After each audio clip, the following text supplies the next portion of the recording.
하나님 말씀 함께 보겠습니다. 우리 오늘 함께 나눌 말씀은요, 신약성경 로마서 1장입니다. 신약성경 로마서 1장에 있는 말씀을 우리 함께 보도록 하겠습니다.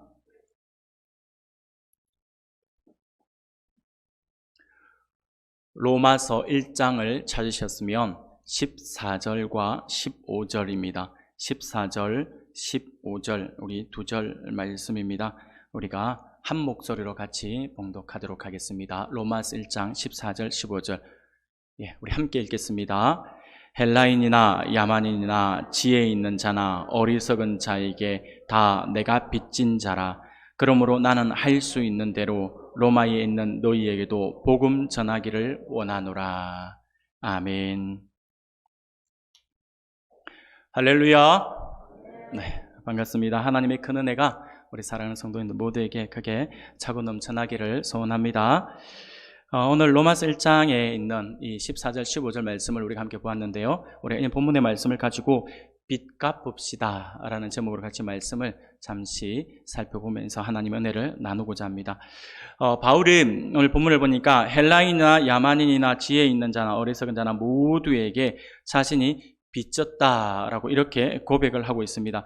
사랑하는 여러분, 빚을 졌다라고 하는 것은 이렇게 반가운 일은 아닌 것 같습니다. 빚을 졌다라고 하는 것은 괴로운 일입니다. 은행에 빚을 졌건 사람들에게 빚을 지고 있든 돈을 빌리고 갚지 못해서 독촉권을 받는 신체다라고 한다면 굉장히 어떻게 보면 괴로운 일이라고 할 수가 있을 것입니다. 괜히 어떻습니까? 굉장히 많이 시달리는 사람들은 집에 전화만 울려도 깜짝깜짝 놀랍니다. 모르는 특히 요즘 폰이 있으니까 그렇죠. 모르는 번호만 봐도 깜짝깜짝 놀라게 되어 있고, 집에 누군가가 초인종 벨 소리만 눌려도 깜짝깜짝 놀라게 되어 있는 그러한 모습이죠. 굉장히 불안한 삶을 살아가게 됩니다. 몇 년 전에 이렇게 신문 기사를 보았는데, 울산의 어느 지역에 수천만 원의 카드빚에 시달리다가 우울증을 앓고 있던 30대 여성이 3살 된 딸과 8살 된 두 딸을 먼저 숨지게 하고 자신도 자살을 시도하다가 결국 실패해서 두 딸을 살해한 혐의로 구속되는 사건이 있었습니다. 그리고 부산에도 그렇게 비슷한 일이 있었는데요. 카드빚에 몰린 부산의 어느 주부가 출산을 앞두고 뱃속의 아기와 7살 난 딸과 함께 자살해서 숨진 채 한 달 만에 발견이 되어서 주변을 안타깝게 하는 그 사건도 발생했습니다. 모든 것이 이제 이 빚 때문에 생긴 그 일이라고 할 수가 있습니다.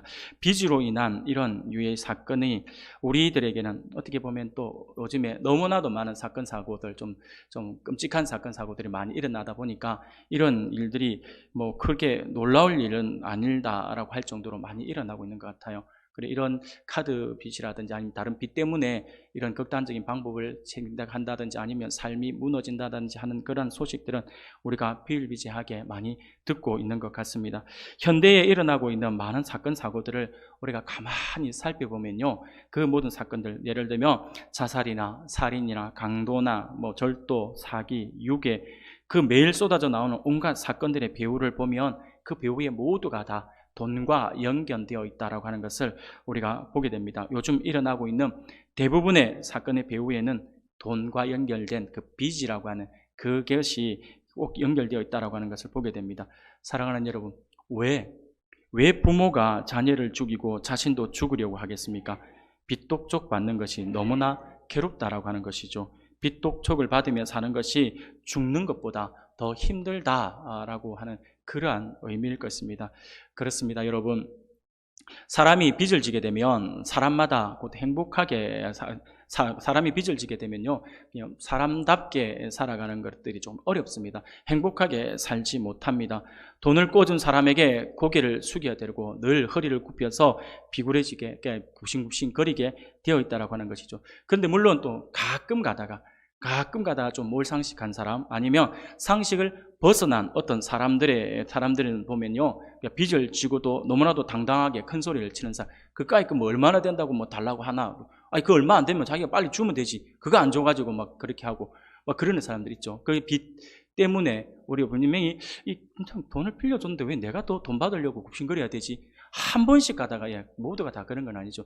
가끔 가다가 이렇게 상식에서 벗어난 사람들이 있어서 우리를 좀 당황하게 만들긴 하지만 대부분의 사람들은 이 빚이 있으면 항상 미안해하죠. 미안해하고 그리고 눈치를 보며 살아갑니다. 그러다 보니까 그들은 늘 하는 이야기가 죄송합니다. 미안합니다. 나중에 꼭 갚겠습니다. 이런 이야기들을 참 많이 하게 되는 거죠. 저도 어릴 때 이런 경험이 있습니다. 물론 제가 어릴 때 뭐 빚을 져가지고 뭐 이렇게 했다는 것은 아니고요.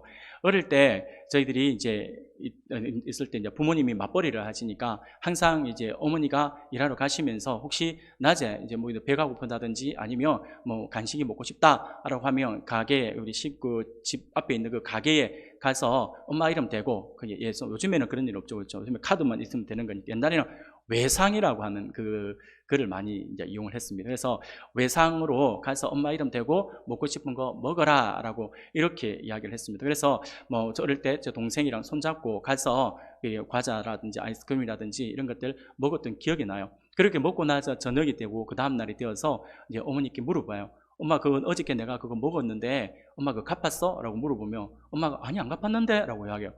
그러면 저는 속으로 이제 이게 겉으로 왜 빨리 안 갚아? 라고. 근데 뻔히 지금 돈이 없다라고 하는, 현금이 없다라고 하는 것들을 아니까 막 따지지는 못하는데 그때부터는 저는 마음이 이제 부담이 되는 거죠. 부담이 되면서부터 그때부터는 그 가게 앞을 지나가는 게 부담스럽습니다. 왠지 지나가면 그냥 부를 것 같아요. 왜 너 과자 먹고 너 왜 그거 안 갚아? 막 이렇게 할 것 같고요. 그러다 보니까 일부러 그 가게 앞을 안 지나가고 빙글 돌아서 먼 길로 돌아갔던 그런 기억도 납니다. 그런데 가끔 가다가 이제 제가 용돈이 생겨요. 용돈이 생기면 집에 제일 가까운 가게이기 때문에 이 가게에 가서 뭐 아이스크림이라도 이렇게 사 먹어야 되는데 그 가게 가면 니 지난번에 먹었던 거 안 갚았으니까 그거 돈 1이 내 이렇게 할 것 같은 거예요. 왠지 제가 가지고 있는 돈을 뺏길 것 같아요.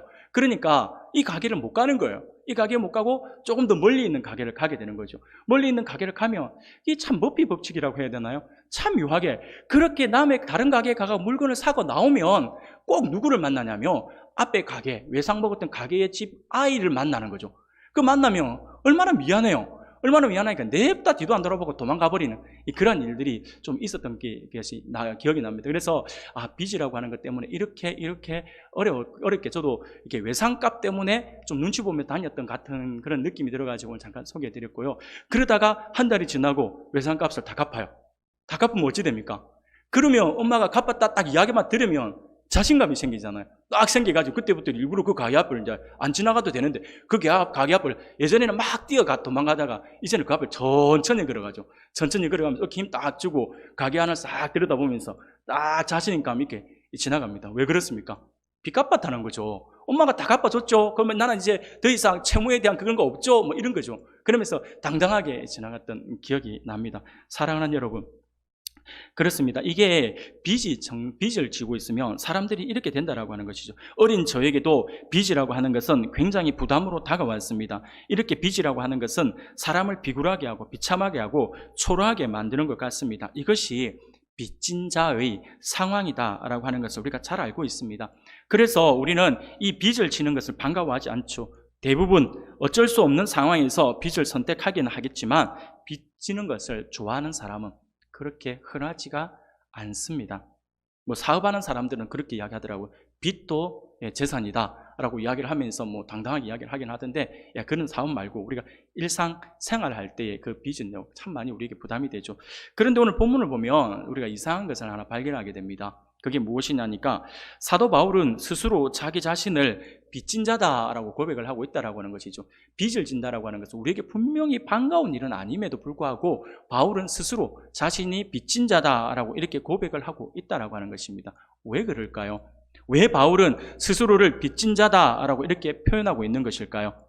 우리가 잘 알고 있는 것처럼 바울은요, 예수 그리스도를 믿는 사람들을 핍박하던 사람이었지 않습니까? 스데반 집사님이 돌에 맞아 순교할 때 그것을 옆에서 지켜보면서 그렇게 죽는 것이 당연하다, 그 생각을 해보세요. 사람이 그렇게 돌에 맞아 잔인하게 피투성이가 되어가지고 형체를 알아보지 못할 만큼 피투성이가 되어 죽어가는 그 사람 보면서 누구나 그 안타까운 그 처절한 모습을 보면 안타까워하고 좀 심한 거 아닌가 이런 생각이 들어야 되는데, 바울은 그렇게 죽어가는 스데반 집사를 보면서 저 인간들은 저렇게 죽는 것이 당연하다라고 생각을 하면서 보고 있었던 사람이 바로 이 바울이었던 것이죠. 그런 그가 예수님 믿는 사람들을 결박하여서 옥에 가두기 위해서 다메섹으로 가고 있는 그 길에서 그가 누구를 만납니까? 우리 주님을 만나잖아요. 우리 예수님을 만났습니다. 하나님께서 그에게 은혜를 주셔서 사도의 직분을 주시고 복음을 전하는 사명을 주셨다라고 하는 것이죠. 이것은 굉장히 놀라운 하나님의 은혜일 것입니다. 사도 바울이 무언가를 했기 때문에 무언가를 했기 때문에 대가를 지불했기 때문에 하나님께서 그에게 은혜를 베풀어 주신 것이 아닙니다. 그냥 하나님께서 값없이 그에게 은혜를 베풀어 주신 것입니다.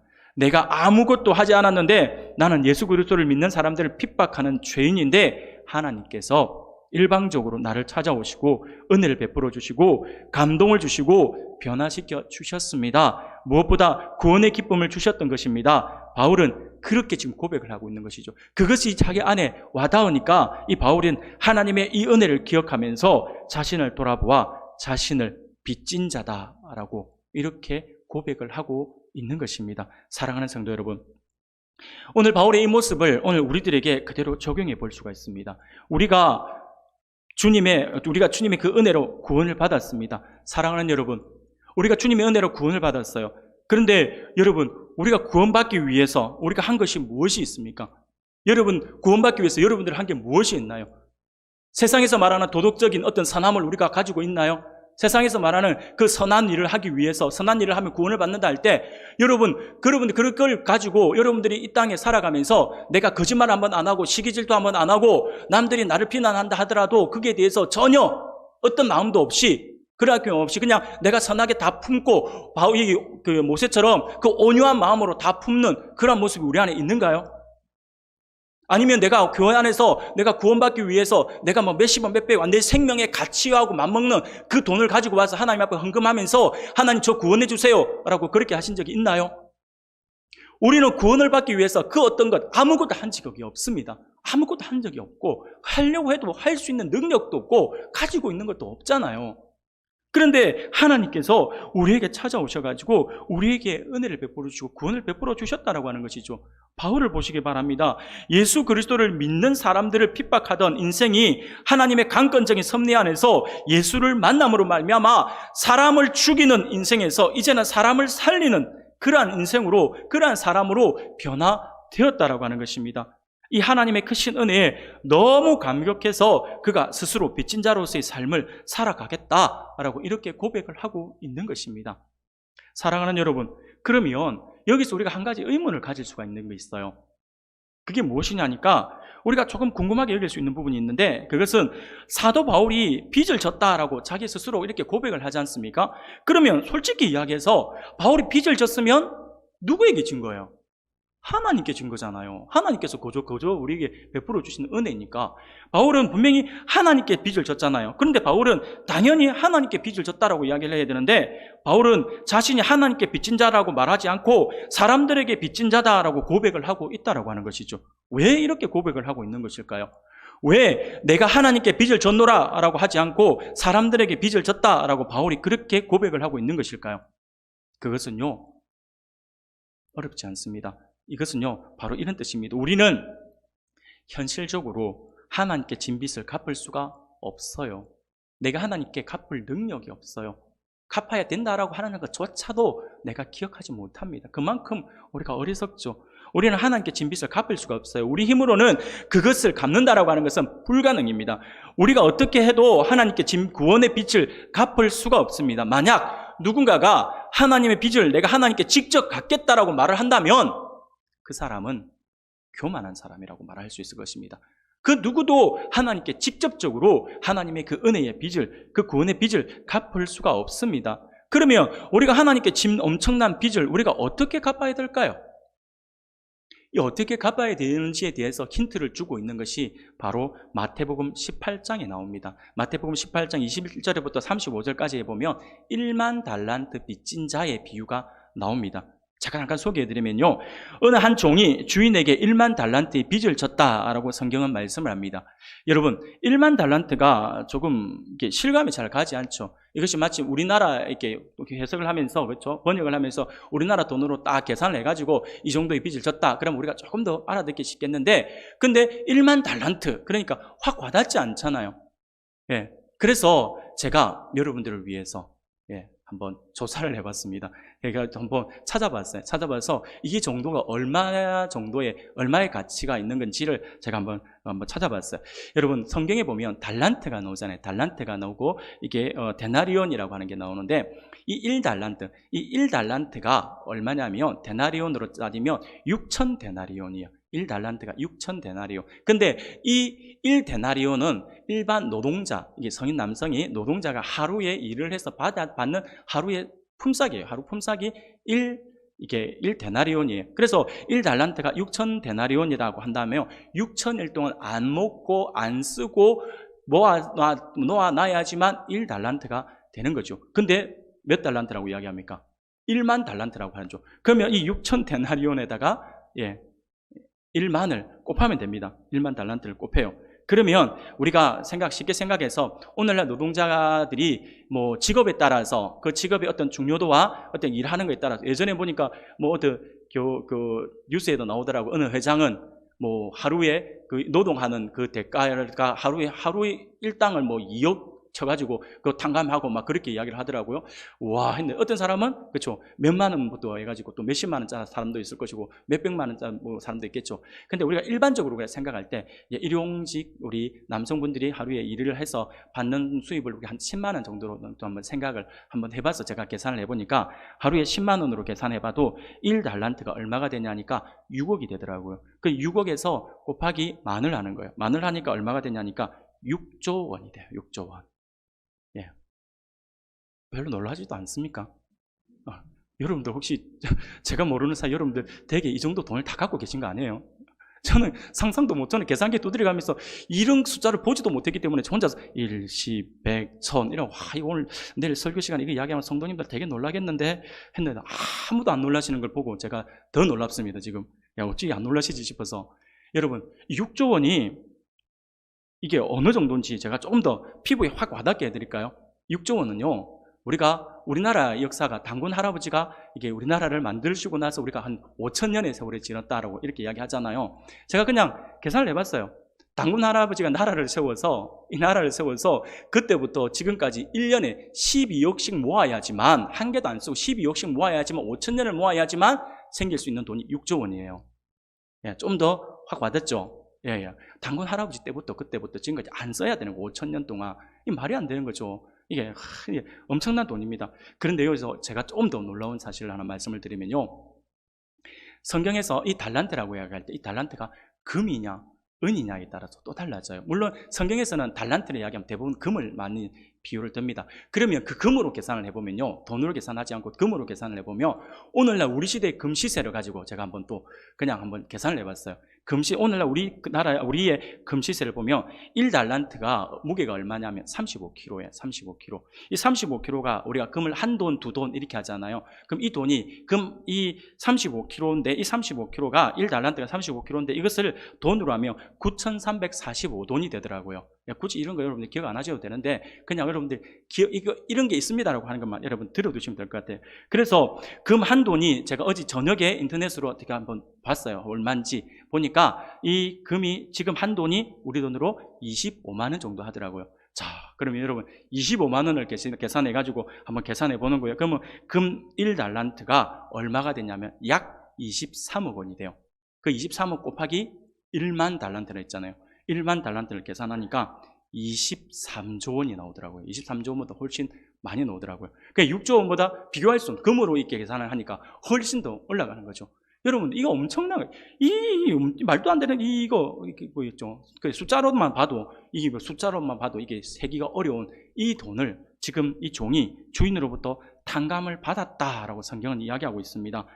어떻게 그 많은 탕감을 받을 수 있었을까라고 한번 생각해 볼 수 있잖아요. 근데 성경은 이 탕감받은 이유를 우리에게 분명히 말씀해 주고 있어요. 그게 뭐냐니까 주인이 이렇게 말씀을 하죠. 내가 너를 불쌍히 여겨서 내 빚을 탕감하여 준다라고 말씀을 하는 거예요. 주인이 다른 이유가 없어요.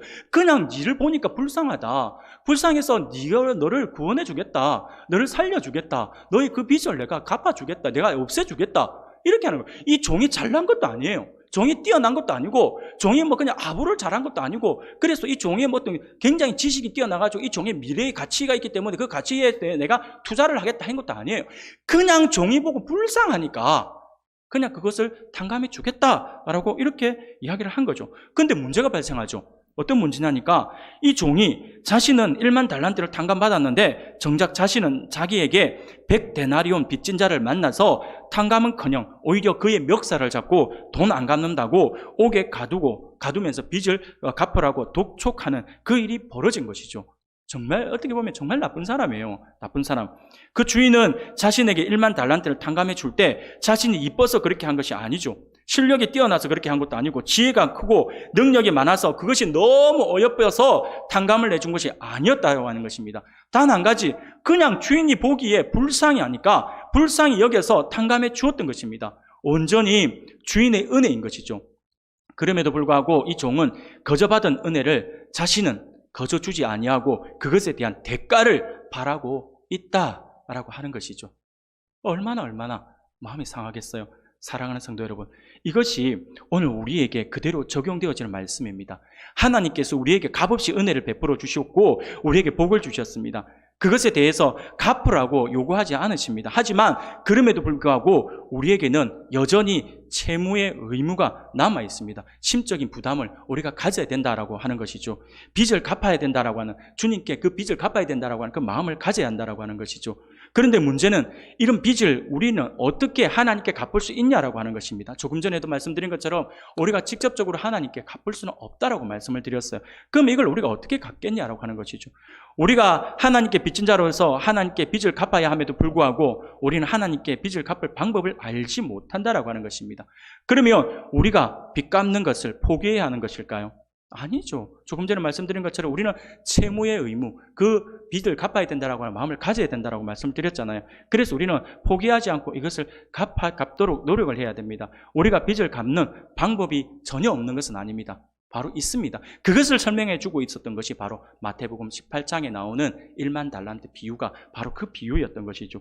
하나님께서 기뻐하시는 하나님의 형상을 가진 우리의 이웃들에게 갚으면 된다라고 말씀을 하는 것입니다. 그것이 바로 하나님께 빚을 갚는 방법이라고 성경은 분명히 우리에게 말씀해 주고 있습니다. 어떻게 보면 우리의 이웃에 있는 우리 모든 사람들은 우리가 하나님께 진 빚을 갚도록 하기 위해서 하나님께서 우리를 위해 미리 예비해 두시고 준비해 두신 대상이다라고 할 수 있을 것입니다. 우리가 하나님께 받은 그 은혜, 갚을 방법이 없는데 그 방법을 하나님께서 제시해 주셨는데 그 제시 방법이 우리의 이웃들을 붙여주셨다라고 하는 것이죠. 그래서 그들에게 갚으면 된다라고 이렇게 말씀을 하고 있다라고 하는 것입니다. 사랑하는 우리 성도 여러분, 그러면 우리가 어떻게 하나님께 빚진 자로서 하나님을 대신하여 우리 이웃들에게 빚을 갚아야 된다라고 말씀을 드렸는데 어떻게 갚고 무엇을 갚아야 되는 것일까요? 빚을 졌는데 그 이웃들에게 우리가 갚아야 된다 말씀을 드렸잖아요. 그 갚아야 되는 것, 그 빚이 어떤 빚일까요? 오늘 이 시간에는 그 빚이 어떤 빚인지, 우리가 갚아야 될 빚이 어떤 것인지에 대해서 잠시 살펴보면서 하나님의 은혜를 나누고자 합니다. 사랑하는 여러분, 우리가 갚아야 될 빚은 무엇일까요? 그것은요, 먼저 복음의 빚이 됩니다. 복음의 빚이라고 할 수가 있습니다. 우리는 복음의 빚진 자들이며 이 복음의 빚을 갚아야 하는 사람들입니다. 하나님께서 복음을 통해 우리를 구원하셨고 은혜를 주셨습니다.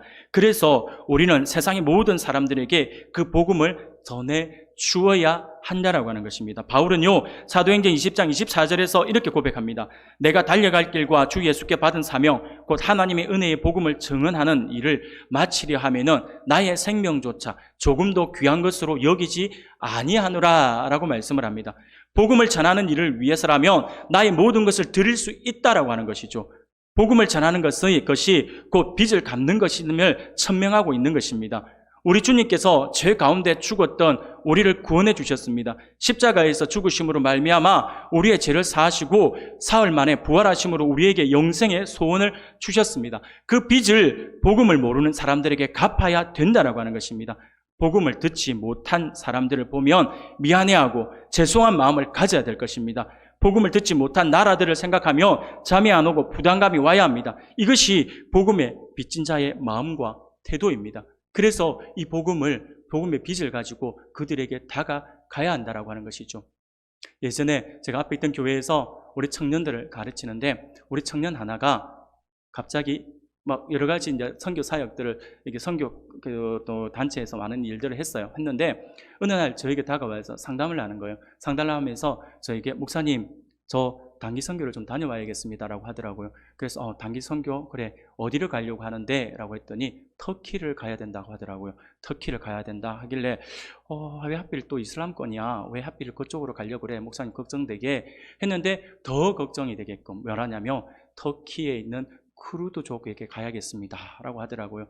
여러분 터키의 쿠르드족 아직까지도 내전이 일어나고 있고 아직 굉장히 위험합니다. 굉장히 위험한 그 당시도 몇 년 전만 하더라도 굉장히 위험한 곳이었어요. 그래서 그쪽으로 여행도 자제하라, 가지 말라라고 이렇게 권고할 그때였습니다. 근데 이 친구가 여기를 가야 된다는 거예요. 그래서 제가 안 가면 안 되겠나라고 했더니 저는 꼭 가야겠다고, 그곳에 갔다 와야겠다라고 그렇게 하길래 그곳이 안전하다라고 이야기를 하더라고요.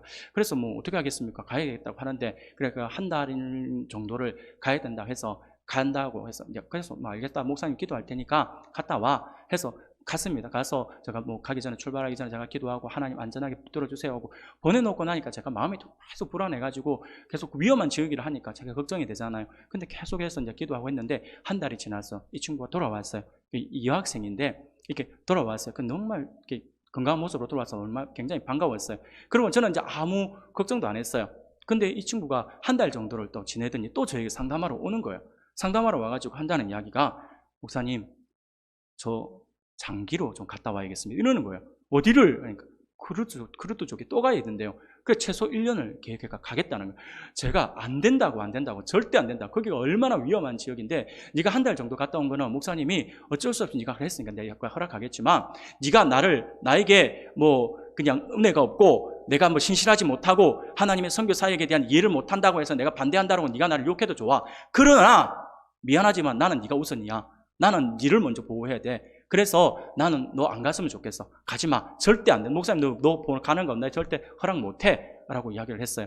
그런데 제가 그런 이야기를 하니까 목사님 저 꼭 가야 되겠어요. 라고 막 이렇게 막 악을 쓰면서 막 그렇게 하는 게 아니라 제가 가지 말라고 하니까 갑자기 이 아이가 눈물을 흘리기 시작하는 거예요. 눈물을 뚝뚝 흘려요. 그 닭똥 같은 눈물을 그냥 제 앞에서 뚝뚝 흘리는 거예요.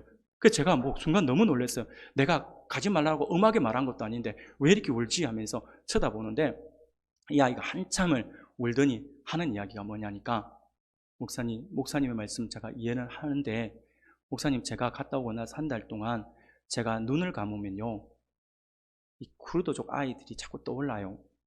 제가 눈만 감으면 그 아이들이 보고 싶고 이 아이들이 어떻게 지내는지 이 아이들에게 정말 도움의 손길이 필요한데 라고 하면서 자꾸 그 아이들이 떠올라요. 그리고 제가 그 지역만 생각하면 목사님 저 여기가 너무 아파요. 여기 너무 아파서 제가 너무 힘들어요. 너무 못 견디겠어요. 이러는 거예요. 여러분 제가 뭐라고 하겠어요? 이 아이가 바울처럼 그 복음의 빚이 가지고 그 빚진 마음을 가지고 거기에 가겠다라고 이야기하는데 제가 무슨 힘으로 말리겠어요? 이 안에 뜨거움이 있어가지고 그 영혼들만 생각하면 눈물이 나고 그 영혼들만 생각하면 안타까워서 그래서 내가 빨리 못 가서 미안하다라고 하면서 그렇게 기도하고 있다는데 제가 무슨 힘으로 무슨 권한으로 맡겠습니까? 그래서 제가 나중에 너희 부모님에게 내가 어떤 원망을 받고 내가 어떤 소리를 듣더라도 내가 그래 너 가는 거 허락할게 목사님 기도할게 지금부터 이제 네가 돌아오는 날까지 너희 기도 제목은 목사님의 1호 기도 제목이 될 수도 있겠다 라고 하면서 제가 그 친구를 보냈던 기억이 납니다. 물론 잘 다녀왔고 뭐 그렇게 또 건강한 모습으로 보였어요. 그랬는데 사랑하는 여러분 제가 왜 이 말씀을 드리냐면 이게 빚진 자의 마음이거든요. 바울이 이 마음 때문에 머물러 있지 못하는 거예요. 바울이 이 마음 때문에 계속해서 복음을 전하러 다니고 복음을 전가하러 다녔던 것이죠. 이 마음이 우리 안에 있어야 한다라고 하는 것입니다. 여러분 중국 선교의 아버지 그러면 허드슨 테일러를 우리가 먼저 떠올립니다. 그래서 많은 선교사님들이나 많은 목회자들이 선교사님 가운데 가장 먼저 뽑고 가장 존경하시는 분이 누굽니까? 라고 물어보면 반드시 나오는 이름 가운데 한 분이 바로 허드슨 테일러 목사님이십니다. 이 허드슨 텔러가 하루는 이런 일이 있었습니다. 허드슨 텔러가 선교 사역을 이제 헌신하고 이렇게 작정을 했던 그 청년들에게 찾아가서 그들에게 물어봤어요. 당신들이 왜 중국에 가려고 합니까? 라고 그들에게 물어보니까 이 젊은이들이 대답을 합니다. 저는 이 항무지와 같은 중국 땅에 교회들이 서는 것을 보고 싶습니다. 라고 이야기를 합니다. 또 어떤 사람이 저는 중국 사람들이 복음을 듣고 미개한 삶에서 벗어나기를 바랍니다. 라고 이렇게 이야기를 하는 것입니다. 그러자 이 허드슨 테일러는 웃으면서 이 이야기를 듣고 한마디 합니다. 저는 여러분들이 말한 이 두 가지 마음이 아닙니다. 중국이 사랑스러워서 중국 선교사가 된 것도 아니고 중국 생활이 즐거워서 여기에 있는 것도 아닙니다. 모래바람이 일고 미개한 사람들이 살고 있는 이 문명의 불모지가 뭐가 그리 좋겠습니까? 라고 이야기를 합니다. 그러면서 계속해서 허드슨 테일러 선교사님이 이야기하기를 내가 이곳에 있고 싶지 않고 즐겁지 않아도 이 일을 위하여 목숨을 버릴 수 있는 것은, 버릴 수밖에 없는 것은, 만드는 것은 그 무엇이 내 안에 역사하고 있기 때문이다. 라고 이렇게 이야기를 합니다. 그래서 그 선교사님이 그 내 안에 역사하고 있는 그것이 무엇이냐 하니까 그리스도께서 나를 위해 죽으셨기 때문이다. 라고 이렇게 이야기를 합니다. 사랑하는 여러분, 빚진 자의 마음을 지금 허드슨 테일러 목사님이 품고 있었다라고 하는 것이죠. 사랑하는 여러분, 이런 복음에 대한 열정이 우리 안에 있기를 소원합니다. 예수 그리스도께서 우리를 위해 죽으셨기 때문에 우리는 주님께서 부르시는 곳으로 우리가 가야 할 것입니다. 사도 바울은 헬라인이나 야만인이나 지혜 있는 사람이나 어리석은 사람이나 모든 사람에게 빚진 자다라고 그렇게 고백을 합니다. 내가 이 사람에게는 복음을 전하고 저 사람에게는 복음을 전하지 않는 것이 아니라 모든 사람에게 복음을 전해야 한다라고 하는 것입니다. 하나님께서 우리에게 말씀하신 것은 누구에게만 빚을 갚으라고 하는 것이 아닙니다. 모든 사람에게 빚을 갚아야 된다라고 하는 것입니다. 이 사실을 우리가 분명히 기억해서 복음의 빚을 더디게 갚는 것이 아니라 속히 빠른 시간 안에 갚아서 하나님을 기쁘시게 해드릴 수 있는 저와 여러분들이 되시기를 주님의 이름으로 축원합니다. 두 번째로 우리가 어떤 빚을 갚아야 할까요? 그 빚은요, 사랑의 빚이라고 할 수 있습니다. 사랑의 빚. 우리는 사랑의 빚을 졌으며 이 사랑의 빚을 갚아야 하는 사람들입니다. 우리의 주위를 한번 둘러보시기 바랍니다. 우리의 도움을 필요로 하고 있는 많은 사람들이 있습니다. 우리는 그들에게 빚진 사람들입니다. 바로 사랑의 빚을 졌다라고 하는 것입니다. 여러분, 혹시 바보의사 이야기를 아십니까? 바보의사 이야기 들어본 적이 있으십니까? 장기려 박사라고 하는 이 장기려 박사에 대한 이야기입니다. 장기려 박사의 이야기를 듣고 있으면, 그 일화를 우리가 보고 있으면 우리가 사랑의 빚을 갚는다라고 하는 것이 어떻게 살아가는 것인지를 우리에게 잘 보여주고 있는 것 같아서 제가 잠시 소개해드리겠습니다. 장기려 박사님은 우리나라 외과의학에서 아주 뛰어난 업적을 남기신 외과 전문의였지만 그의 인생은 너무도 서민적이었고 초라했습니다. 1995년 12월 85세로 생을 마감할 때까지 부산 보건병원, 현재 고신대 보건병원이죠. 고신대 병원 이 원장으로서 40년간을 있었고요. 보건간호대학 학장으로 20년간을 근무했지만 그에게는 서민 아파트 한 채, 죽은 후 묻힐 묘지조차 없었다라고 합니다. 장기려 박사는 언제나 매우 어려운 처지에 사셨습니다. 물론 병원장이나 대학 학장으로서 수당은 분명히 있었습니다. 그러나 그에게는 월급이나 수당보다는 가불이 더 많았습니다. 문제는 가난한 수술 환자들과 다른 병원에서 치료가 불가능하다라고 하는 판정을 받은 그런 암 환자들이 부산 보건병원으로 몰려 들어왔던 것입니다. 겨우 입원을 하고 수술을 받아 병이 나으면 대부분이 입원비와 약값이 없었던 것이죠. 이때 환자들이 마지막으로 찾아간 곳이 바로 원장실입니다.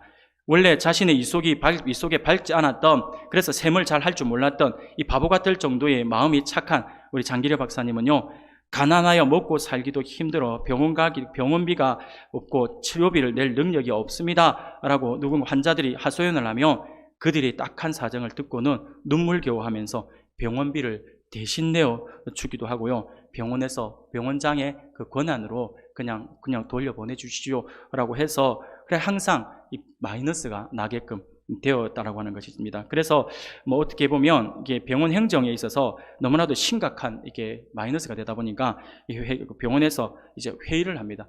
회의를 해서 계속해서 이 장기려 박사님의 월급까지 다 차압을 해야 되거든요. 계속 가불해가 나가니까, 가불하면 돈이 더 많으니까. 그러니까 도저히 안 되겠다. 우리가 박사님, 우리가 이게 병원장님도 살리고 우리 병원을 살릴 수 있는 방법은 병원장님으로 하여금 이 행정 업무에 손을 떼게 하자라고 해서 자기네들 행정에 손을 떼고 그냥 병원장님은 그냥 계시고 나머지 행정은 우리가 하겠습니다. 그래서 돈을 받는 거, 원무과에서 하는 모든 것들을 우리가 다 처리하겠습니다 라고 하는 거죠. 그렇다고 해서 환자들이 이 병원장인 이 장기려 박사님을 안 찾아올까요? 찾아오는 거죠. 밤에 찾아와요. 찾아와서 돈이 없다고 울면서 살려달라고 도와달라고. 그러면 그 안타까우니까 장기려 박사님도 이제 방법이 없는 거죠. 병원장으로 내가 권한도 없고 그리고 내 돈도 이제 없고 할 방법이 없는 거죠. 방법이 없으니까 어떻게 하냐니까 그냥 이분에게 옆에 가서 조용히 이야기를 해요. 미리 지금 병실로 들어가면 짐을 다 싸놓고 누워 계세요. 누워 계시다가 내가 밤 12시나 되면 내가 뒷문을 살짝 열어놓을 테니까 그냥 도망가세요 라고 이야기를 해서 그렇게 병원을 빠져나가게 했다라고 하는 그런 유명한 일화들도 있습니다. 장기려 박사님이 참 대단한 것 같아요. 이 장기려 박사님은요, 항상 누군가가 자기 와서 선생님 저 좀 도와주세요, 너무 힘듭니다, 배고픕니다 라고 하면요, 목사님이 이 장기려 박사님이 항상 그래 얼마가 필요해요, 얼마를 도와줄까요 절대 묻지 않았답니다. 절대 안 묻고 가지고 있는 봉투면 봉투, 지갑이면 지갑 통째로 다 내어드리는 거죠. 내어드리면서 항상 했던 말이 무엇이냐니까 이것밖에 주지 못해 미안합니다 라고 하면서 그것을 드렸다라고 하는 유명한 일화도 있습니다. 사랑하는 여러분, 이것이 바로 사랑의 빚을 갚는 방법이 아닐까요? 우리는 복음을 먼저 듣고 주님의 사랑을 먼저 경험한 사람들로서 세상의 모든 사람들에게 빚을 진 사람들이라고 할 수 있습니다. 예수 그리스도께서 우리를 조건 없이 사랑해 주셨기 때문에 우리도 그들을 조건 없이 사랑해야 하는 것입니다. 예수 그리스도를 믿는 사람들은 받은 사랑을 가지고 사랑을 받지 못한 사람들에게 가서 빚을 갚아야 합니다. 마태복음 25장을 보면 양과 염소 비유가 나옵니다. 35절 36절에 보니까 이렇게 말씀을 합니다. 내가 줄일 때에 너희가 먹을 것을 주었고 목마를 때에 마시게 하였고 나그네 되었을 때에 영접하였고 헐벗었을 때에 옷을 입혔고 병들었을 때에 돌보았고 옥에 갇혔을 때에 와서 보았느니라 라고 말씀을 합니다. 이 말씀을 듣고 있었던 의인들이 깜짝 놀랍니다. 깜짝 놀라서 이렇게 반응을 합니다. 아니 저희가 언제 당신이 줄일 때 먹을 것을 주었고 목마를 때 마시게 했습니까? 라고 놀라서 반문을 합니다. 그러자 우리 예수님께서는 40절에 이렇게 말씀을 하시죠. 임금이 대답하여 이르시되 내가 진실로 너희에게 이르노니 너희가 여기 내 형제 중에 지극히 작은 자 하나에게 한 것이 곧 내게 한 것이니라 라고 말씀을 하십니다. 사랑하는 여러분, 지극히 작은 자 하나에게 한 것이 곧 나에게 한 것이다 라고 말씀을 하십니다. 무슨 말입니까? 우리가 예수 그리스도께 진 빚을 갚을 수는 없지만 작은 자 하나가 줄일 때 먹을 것을 준 것이 예수 그리스도께 한 것이라고 말씀을 합니다. 목마른 자에게 물을 준 것이 예수 그리스도께 한 것이다 라고 성경은 우리에게 분명히 말씀을 해주고 있습니다. 사랑하는 여러분, 우리 예수님은 지금 우리와 함께 하십니다. 하지만 예수님이 예전에 가지고 계셨던 그 형상으로 우리와 함께 하시진 않습니다. 하나님의 그 영으로 우리와 함께 하시죠. 하늘에서 빛이 내리면서 여러분들에게 마치 바울처럼 다가와서 내가 예수다라고 말씀을 하시면서 우리 옆에 계시지는 않습니다. 예수님께서 그렇게 역사해서 우리 가운데 계시지는 않죠. 아마 우리 주님 어떤 모습으로 우리 옆에 우리 주변에 계실까요? 아마 우리 가운데 가장 연약한 자의 모습으로 우리 옆에 와 계실 것이다라고 믿습니다. 우리의 도움의 손길을 필요로 하는 그 모습으로 우리 주변에 함께 계실 것입니다. 그래서 우리 주변에서 복음을 듣지 못한 자의 모습으로 아니면 우리의 사랑을 절실히 필요로 하는 어떤 사람의 모습으로 우리 옆에 와 계실 수도 있습니다. 내가 병들었을 때에 너희가 와서 돌봐 주었고 내가 옥에 갇혔을 때에 너희가 찾아와 주었고 내가 헐벗었을 때에 너희가 옷을 주었다라고 하는 주님의 말씀을 반드시 기억할 수 있기를 바랍니다. 그리하여서 할 수 있는 대로 우리 안에 있는 주님의 큰 사랑을 나누어 줄 수 있는 우리 은강교회 가족 공동체가 되기를 소원합니다. 사랑하는 여러분, 내일부터 이제 명절 연휴가 본격적으로 시작되죠. 이 기간 동안 우리는 아마 많은 친인척들을 만나게 될 것입니다. 이번 명절을 우리는 기회로 여깁시다. 다른 기회가 아니라 주님이 우리에게 거저 주신 복음의 빛을 갚을 수 있는 기회, 하나님의 지극하신 사랑을 입은 자로서 그 사랑의 빚을 갚는 그 기회로 삼아서 그것을 실천하여 하나님을 기쁘시게 해드릴 수 있는 그러한 모습이 우리 안에 있기를 소원합니다. 사랑하는 여러분, 오늘 바울이 스스로를 빚진 자라고 고백하고 있는 이 귀한 고백의 말씀을 기억할 수 있기를 바랍니다. 그리하여서 나도 바울처럼 평생 갚아도 갚을 수 없는 주님의 복음의 빚진 자, 그리고 주님의 무한한 사랑의 빚진 자임을 겸손한 마음으로 고백하면서 이 빚을 갚기 위해 더욱 몸부림치며 주님을 기쁘시게 해드릴 수 있는 저와 여러분들이 되시기를 주님의 이름으로 축원합니다.